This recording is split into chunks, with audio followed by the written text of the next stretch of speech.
আজ আমরা ঘোষণা করছি আগামী ৫ বছরের বাংলাদেশের পথচিত্র।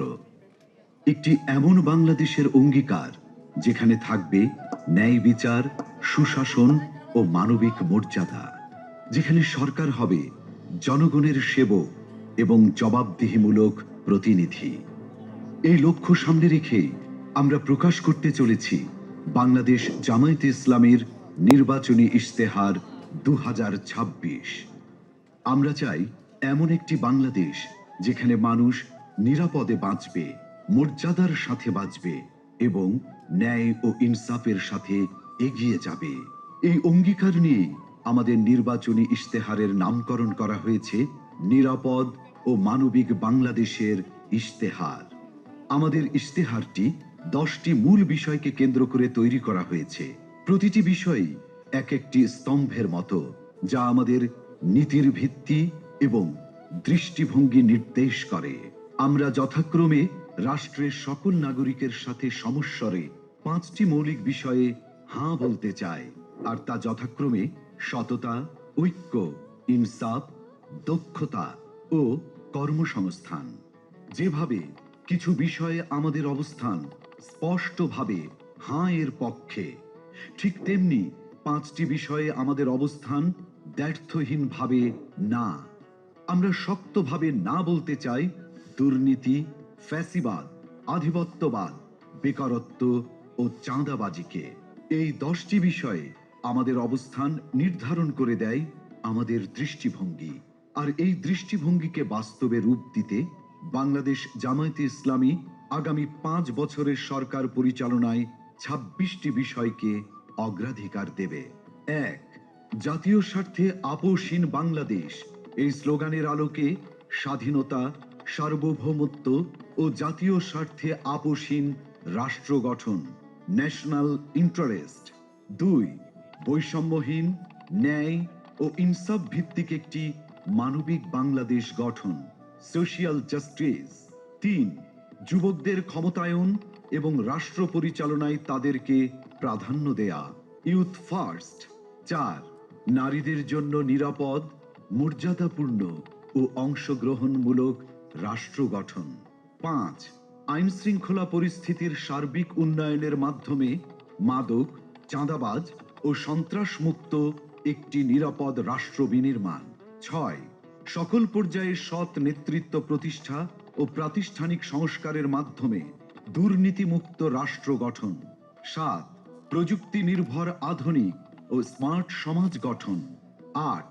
প্রযুক্তি, ম্যানুফ্যাকচারিং, কৃষি ও শিল্প সহ নানা সেক্টরে ব্যাপক ভিত্তিক কর্মসংস্থান সৃষ্টি, সরকারি চাকুরিতে বিনামূল্যে আবেদন, মেধার ভিত্তিতে নিয়োগ ও সকল ধরনের বৈষম্য দূরীকরণ। 9. ব্যাংক সহ সার্বিক আর্থিক খাতে সংস্কারের মাধ্যমে আস্থা ফিরিয়ে এনে বিনিয়োগ ও ব্যবসা বান্ধব টেকসই ও স্বচ্ছ অর্থনীতি বিনির্মাণ। 10. সমানুপাতিক পিআর পদ্ধতির নির্বাচন সহ সুষ্ঠু নির্বাচনী পরিবেশ তৈরি ও তত্ত্বাবধায়ক সরকার ব্যবস্থা শক্তিশালী করে সুসংহত ও কার্যকর গণতন্ত্র নিশ্চিত করা। 11. বিগত সময়ে রাষ্ট্রীয় পৃষ্ঠপোষকতায় হওয়া খুন, গুম ও বিচার বহির্ভূত হত্যাকাণ্ডের বিচার ও মৌলিক মানবাধিকার নিশ্চিত করা। 12. জুলাই বিপ্লবের ইতিহাস সংরক্ষণ, শহীদ পরিবার, আহত ও পঙ্গুত্ব বরণকারী জুলাই যোদ্ধাদের পুনর্বাসন এবং জুলাই সনদ বাস্তবায়ন করা হবে। 13. কৃষিতে প্রযুক্তির ব্যবহার ও কৃষকদের সহযোগিতা বাড়ানোর মাধ্যমে কৃষিতে বিপ্লব সৃষ্টি করা। 14. 2030 সালের মধ্যে সম্পূর্ণ ভেজাল মুক্ত খাদ্য নিরাপত্তা এবং 3-0 ভিশন, পরিবেশগত অবক্ষয়ের শূন্যতা, বর্জ্যের শূন্যতা এবং বন্যা ঝুঁকির শূন্যতা বাস্তবায়নের মাধ্যমে সবুজ ও পরিচ্ছন্ন বাংলাদেশ গড়া। 15. ক্ষুদ্র ও মাঝারি শিল্পের বিকাশের পাশাপাশি ভারী শিল্প প্রতিষ্ঠা, দেশি বিদেশি বিনিয়োগ বান্ধব পরিবেশ নিশ্চিতের মাধ্যমে ব্যাপক ভিত্তিতে শিল্পায়ন ও কর্মসংস্থান তৈরি। 16. শ্রমিকদের মজুরি ও জীবনযাত্রার মান বৃদ্ধি এবং মানসম্মত কাজের পরিবেশ, বিশেষ করে নারীদের নিরাপদ কাজের পরিবেশ সৃষ্টি করা।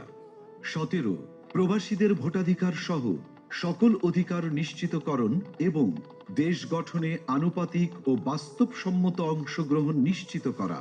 18 সংখ্যাগুরু সংখ্যালঘু মেজরিটি মাইনরিটি নয়, বরং বাংলাদেশের নাগরিক হিসেবে সকলের নাগরিক অধিকার প্রতিষ্ঠা এবং পিছিয়ে থাকা নাগরিক ও শ্রেণীগোষ্ঠীর জন্য বিশেষ সুবিধা নিশ্চিত করা। 19 আধুনিক ও সার্বজনীন স্বাস্থ্যসেবা প্রদান এবং গরিব ও অসহায় জনগোষ্ঠীর জন্য পর্যায়ক্রমে বিনামূল্যে উন্নত চিকিৎসা নিশ্চিত করা। 20 সমসাময়িক বিশ্বের চাহিদাকে সামনে রেখে শিক্ষা ব্যবস্থার মৌলিক সংস্কার এবং পর্যায়ক্রমে বিনামূল্যে শিক্ষা নিশ্চিত করা। 21 দ্রব্যমূল্য ক্রয় ক্ষমতার মধ্যে রেখে স্থিতিশীলতা নিশ্চিত করা এবং অন্যান্য মৌলিক চাহিদার পূর্ণ সংস্থানের নিশ্চয়তা। 22 যাতায়াত ব্যবস্থাকে ঢেলে সাজানো এবং রাজধানীর সাথে দেশের বিভাগীয় শহরগুলোর সড়ক রেলপথের দূরত্ব পর্যায়ক্রমে 2 থেকে 3 ঘন্টায় নামিয়ে আনা, দেশের আঞ্চলিক যোগাযোগ ও ঢাকার অভ্যন্তরীণ যাতায়াত ব্যবস্থায় মৌলিক পরিবর্তন আনা। 23 নিম্ন ও মধ্যবিত্ত পরিবারের জন্য স্বল্প মূল্যে আবাসন নিশ্চিত করা। 24 ফ্যাসিবাদী ব্যবস্থার পূর্ণ বিলাপে চলমান বিচার ও সংস্কার কার্যক্রমকে অব্যাহত রেখে বাংলাদেশে ফ্যাসিবাদ ব্যবস্থার পুনর্জন্ম রোধ করা। 25 সার্বজনীন সামাজিক নিরাপত্তা ব্যবস্থা চালু করার মাধ্যমে নিরাপদ কর্মজীবন ও পর্যায়ক্রমে সকল নাগরিকদের আন্তর্জাতিক মানের সামাজিক নিরাপত্তা নিশ্চিত করা। 26 সকল পর্যায়ে স্বচ্ছতা ও জবাবদিহিতার মাধ্যমে সুশাসন নিশ্চিত করে একটি সুখী ও সমৃদ্ধ কল্যাণ রাষ্ট্র প্রতিষ্ঠা। বিষয়ভিত্তিক স্পষ্ট দিক নির্দেশনা দিতে আমরা আমাদের নির্বাচনী ইশতেহারকে 8টি প্রধান ভাগে বিভক্ত করেছি। প্রতিটি ভাগ তৈরি করা হয়েছে দেশের বাস্তবতা, জনগণের চাহিদা এবং আগামীর সম্ভাবনাকে সামনে রেখে। এই 8টি ভাগ হলো: 1 জুলাই বিপ্লবের আকাঙ্ক্ষায় একটি বৈষম্যহীন, শক্তিশালী ও মানবিক বাংলাদেশ। 2 আত্মনির্ভরতার পথে নিজ পায়ে দাঁড়ানোর প্রত্যয়। 3 টেকসই অর্থনৈতিক উন্নয়ন ও ব্যাপকভাবে কর্মসংস্থান সৃষ্টি। 4 স্বনির্ভর কৃষি ও প্রকৃতির স্বাভাবিক বিকাশের মাধ্যমে পরিবেশ বান্ধব উন্নয়ন। 5 মানব সম্পদ উন্নয়ন ও জনগণের মৌলিক জীবন মানের উন্নয়ন। 6 সমন্বিত অবকাঠামোগত উন্নয়ন। 7 যুবকদের নেতৃত্বে প্রযুক্তি বিপ্লব ও সমৃদ্ধ বাংলাদেশ। 8 সবার জন্য অন্তর্ভুক্তিমূলক রাষ্ট্র। এই 8টি ভাগের মধ্য থেকেই নির্বাচিত করা হয়েছে ইশতেহারের কিছু মূল ও অগ্রাধিকারমূলক বিষয়, যা আমরা বিস্তারিতভাবে আপনাদের সামনে তুলে ধরব। যার শুরুতেই থাকবে সুশাসন ও জননিরাপত্তা এবং তা নিশ্চিতে মন্ত্রী ও এমপি সহ সকল পর্যায়ের জনপ্রতিনিধিদের ও তাদের পরিবারের সদস্যদের বার্ষিক সম্পদ বিবরণী জনসাধারণের সামনে পেশ করা হবে। সরকারি অফিসে সিসি ক্যামেরা স্থাপন এবং সব গুরুত্বপূর্ণ সরকারি নথি ও সেবাকে শতভাগ অনলাইনে রূপান্তর করা হবে। 64 জেলা শহর এবং প্রায় 500 উপজেলা ও ছোট শহরকে পরিকল্পিত শহর হিসেবে গড়ে তোলা হবে। তরুণদের দেশ পরিচালনায় অগ্রাধিকার দেওয়া হবে। নারীদের মধ্য থেকে মন্ত্রিসভায় উল্লেখ সংখ্যক প্রতিনিধি অন্তর্ভুক্ত করা হবে। ডিজিটাল পাহারাদার অ্যাপের মাধ্যমে যে কোনো অপরাধের, যেমন চাঁদাবাজি, ঘুষ, নারী নির্যাতন বিরুদ্ধে তাৎক্ষণিক ডিজিটাল রিপোর্ট করা যাবে, যেখানে রিপোর্টকারীর পরিচয় গোপন রাখা হবে। সরকারের আয় ব্যয়ের সব হিসাব জনগণের সামনে উন্মুক্ত করতে আমাদের ইশতেহারে আমরা প্রস্তাব করছি আমার টাকা আমার হিসাব নামের একটি অসাধারণ ডিজিটাল প্ল্যাটফর্ম। আসুন দেখে আসি অ্যাপটি কিভাবে কাজ করবে। আপনি কি কখনো ভেবেছেন সরকার কিভাবে আয় করে? প্রতি বছর বাজেট কিভাবে তৈরি হয়, আর সেই বাজেট অনুযায়ী টাকা কোথায় কোথায় খরচ হয়? সরকারের আয় আসে আপনার দেয়া কর, বিদেশি অনুদান, ঋণ, আমাদের প্রবাসী হিরোদের পাঠানো রেমিটেন্স এবং সেবামূলক আয় থেকে। আর এই টাকা দেশের বিভিন্ন খাত ও প্রকল্পে ব্যয় করা হয়।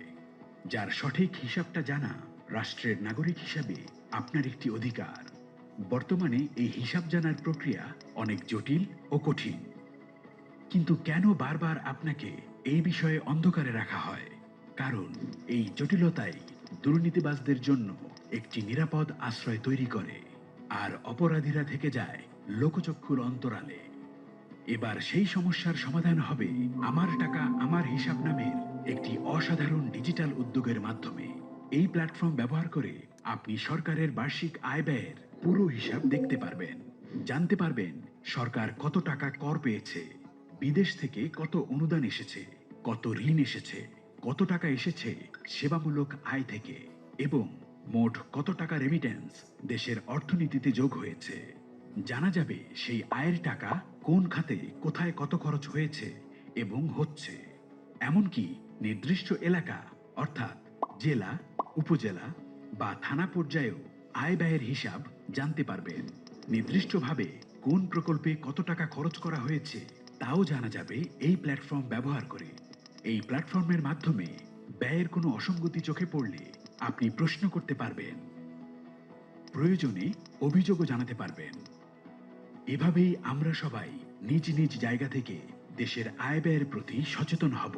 দেশের আর জনগণের কাছে সরকারের স্বচ্ছতা ও জবাবদিহিতা নিশ্চিত করতে পারব।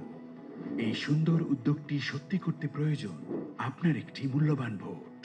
আগামী নির্বাচনে দাড়িপাল্লার পক্ষে দেয়া আপনার ভোটেই তৈরি হবে একটি দুর্নীতিমুক্ত সততার বাংলাদেশ।